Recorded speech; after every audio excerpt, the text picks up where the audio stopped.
यसलाई हेर्नुहोस्, फुल रोपिदिएको छ। आफ्टर डेथ पनि आत्मा नभड्कियोस् भनेर चाहिँ यसरी पानी चलाउने हो। यहाँनिर देख्न सक्नुहुन्छ, यो यस्तोमा पानी हालेर राख्ने कपहरू छ। यो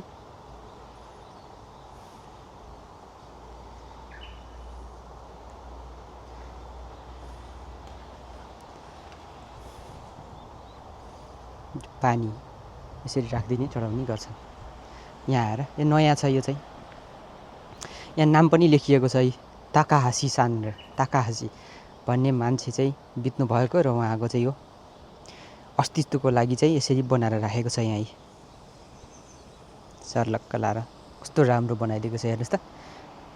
अनि फुल पनि रोपेको छ मान्छेले आएर बेला बेलामा। यहाँ चाहिँ फुल हाम्रो पनि श्राद्ध गर्ने भन्छ नि त, श्राद्ध पितृको लागि चाहिँ, पितृको लागि। ल हेर्नुहोस्, यो राम्रो कस्तो राम्रो बनाएर राखेको छ। तर राति चाहिँ आउन डर लाग्छ है यहाँ, किनभने यो चाहिँ मान्छे मरिसकेको एउटा चिहान हो। हन्टेड, तर्साउँछ, भूत आउँछ भनेर चाहिँ भन्ने गर्छन्। यहाँनिर मैले त जाँदैछु माथि, पुरानो पुरानो छ। त्यहाँ मान्छेहरू आएर चाहिँ यसलाई गोडमेल गर्ने, पानी लगाउने गरिरहेका छन्। अनि यहाँ पनि अर्को पनि छ। यहाँ नामै लेखिएको छ, ताकाहासी भनेर लेखेको छ। ताकाहासी, यहाँ पनि एउटा ताकाहासी इसिदा भनेर यहाँ लेखिएको छ। इसिदा भन्ने व्यक्ति चाहिँ बित्नु भएर उहाँको एउटा समाधि चाहिँ यहाँ बनाइएको छ यहाँ यसरी। अनि यहाँ रक्सी चढाइन्छ, खाना चढाइदिन्छन् मान्छेहरूले आएर।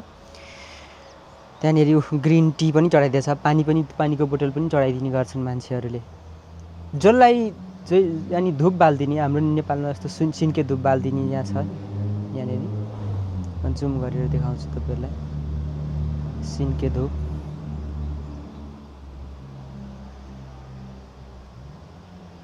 त्यहाँनिर आत्माको चिर शान्तिको लागि चाहिँ।